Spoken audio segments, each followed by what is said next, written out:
가슴 거상이라는 거는 기본적으로 절개 범위가 상당히 좀 어느 정도 되는 수술이거든요. 근데 가장 중요한 거는 수술을 할 때, 안녕하세요. 탱글 성형외과 원장 오창현입니다. 처진 가슴으로 고민이신 분들이 많으신데요. 처진 가슴은 출산과 수유를 거치면서 노화가 진행되면서 급격한 체중 변화가 생기면서 등의 이유 등으로 처진 가슴이 발생하는데요. 겪고 있는 분들은 대체적으로 미용적으로 보기 좋지 않은 모습에 굉장히 자존감이 떨어지고, 또 가슴 사이즈가 많이 커지면서 처지신 경우에는 어깨나 목 통증을 많이 호소하시는데요. 오늘은 이런 분들을 위해서 처진 가슴에 대한 해결책에 대해서 한번 제가 설명 한번 해드리도록 하겠습니다.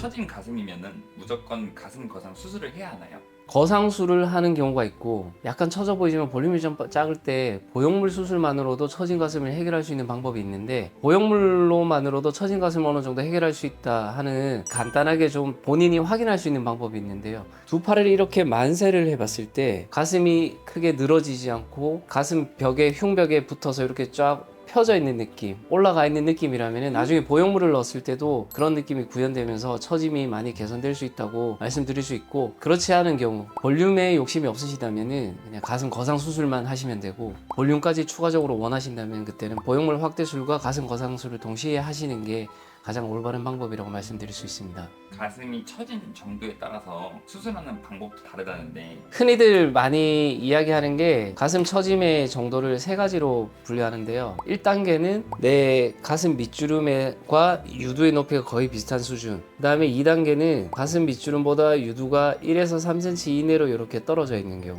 그 다음에 3단계는 그보다 더 많이 처져서 3cm 이상 많이 처져 있는 경우. 이런 경우로 나눌 수가 있는데요. 1단계 같은 경우는 거의 대부분은 가슴 확대술만으로도 처짐을 개선할 수가 있고요. 2단계 같은 경우에도 피부 타입에 따라서 가슴 확대술로만 어느 정도 해결이 되는 경우도 있고요. 아니면은 가벼운 거상이 좀 같이 동반되어야 되는데, 가벼운 거상이라는 거는 유륜 주변만 이렇게 절개를 해서 유륜 절개를 통해서 가슴 거상을 하면서 보형물 확대를 한다면은 충분히 좋은 결과를 얻을 수가 있습니다. 하지만 3단계 이상 많이 처진 경우에는 수직 절개 아니면 오자 절개 같은 거상이 추가가 되어야 되는데, 그 처짐의 정도에 따라서는 이제 치료 방법이 다른 거죠. 가슴이 커서 처지는 경우에도 수술을 꼭 받아야 될까요? 일단 그런 분들은 가슴 축소술을 하시는 게 그분들한테 큰 힘이 될 것 같아요. 가슴 축소랑 가슴 거상은 거의 비슷한 방법이지만, 특히 가슴이 큰 경우에 가슴 축소술은 볼륨도 좀 더 많이 제거한다는 개념으로 좀 알고 계시면 좋을 것 같아요. 그럼 반대로 가슴도 작은데 처졌을 경우에도 수술을 받는 건가요?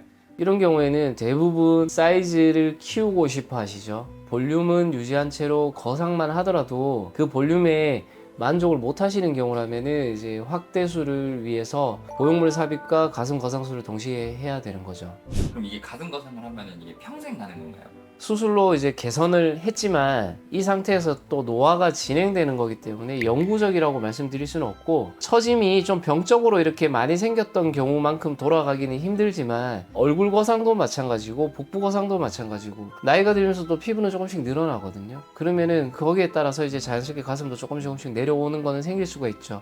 하지만 예전에 많이 처졌던 그 순간으로 돌아가기는 상당히 좀 어렵다고 보실 수가 있겠습니다. 잘 늘어지는 피부를 가지신 분들은 떨어지는 속도가 더 빠르실 거고요. 피부 탄력이 그래도 조금 더 좋으신 분들은 다시 처지는 속도가 조금 더 더디겠죠. 가슴 거상하신 분들이 잘 해주셔야 되는 게, 가슴 서포팅이 굉장히 중요합니다. 서포팅이라는 건 나한테 잘 맞는 브래지어를 잘 착용하시고요.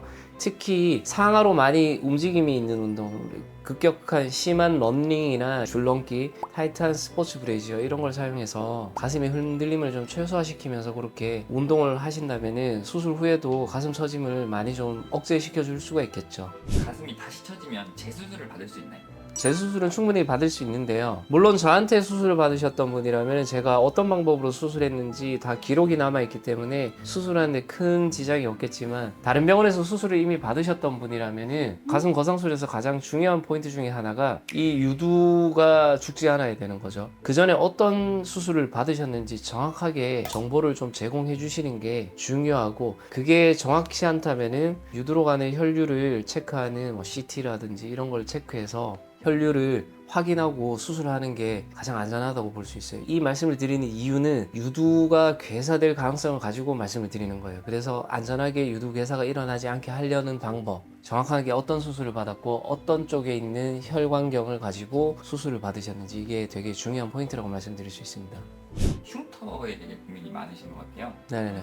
내가 흉터가 얼마나 남을지 알 수 있는 방법이 있을까요? 가슴 거상이라는 거는 기본적으로 절개 범위가 상당히 좀 어느 정도 되는 수술이거든요. 근데 가장 중요한 거는 수술을 할 때 성형외과 전문의의 섬세한 봉합이 가장 우선이 되어야 된다고 생각하고요. 너무 심하게 타이트하게 봉합되지 않아야 흉터가 적게 나올 수 있다, 이렇게 말씀드릴 수 있거든요. 근데 기본적으로 내가 켈로이드 체질이다, 아니면 비후성 반응 체질이다 한다면은 가슴에 흉터가 좀 많이 남을 수 있다는 거는 좀 인지를 하셔야 됩니다. 흉터는 무조건 남는데 얼마나 적게 남기느냐가 중요한 거죠. 그 흉터를 본인이 관리를 어떻게 하냐에 따라서 옅어질 수도 있나요? 그건 충분히 옅어질 가능성이 있습니다. 흉터라는 거는 장력을 최소화시키는 게 중요하거든요. 우리가 가슴이라는 건 무게가 어느 정도 있는 조직이기 때문에요. 꼬매놓은 부위에 계속 부하가 걸리는데 이 부하를 최소화시키기 위해서는 서포팅을 잘 해주셔야 됩니다. 그 다음에 두 번째로는 흉터 연고와 흉터 시트가 있어요. 흉터 연고는 시중에 굉장히 많은 제품들이 팔고 그 위에 또 붙이는 흉터 시트가 있는데, 그런 것들을 잘 이용해 주시면 그래도 환자분 스스로 흉터를 개선시킬 수 있는 방법이 되겠죠. 병원마다 권하는 절개법이 다른 걸까요? 가장 큰 이유는 의사의 숙련도라고 생각하거든요. 그 숙련도라는 거는 뭐냐면은 내가 주로 하는 방법이 있다는 거죠. 환자분마다 다 특성이 다르니까, 가슴 처짐의 정도가 다르니까 단일 방법 말고 다른 방법도 여러 가지를 적용시킬 수 있는 병원이 환자분한테는 가장 도움이 되는 병원이라고 말씀드릴 수 있어요.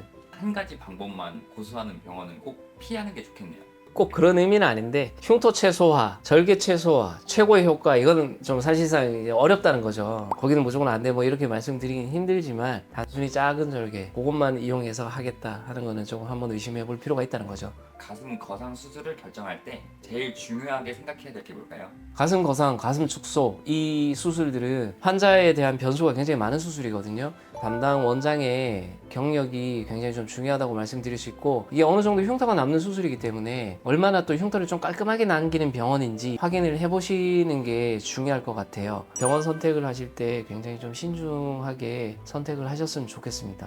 네, 오늘 가슴 거상에 대해서 한번 알아보는 시간을 가졌는데요. 궁금하신 점 있으시면 댓글 남겨주시면 언제든지 성심성의껏 답변해 드리겠습니다. 네, 감사합니다.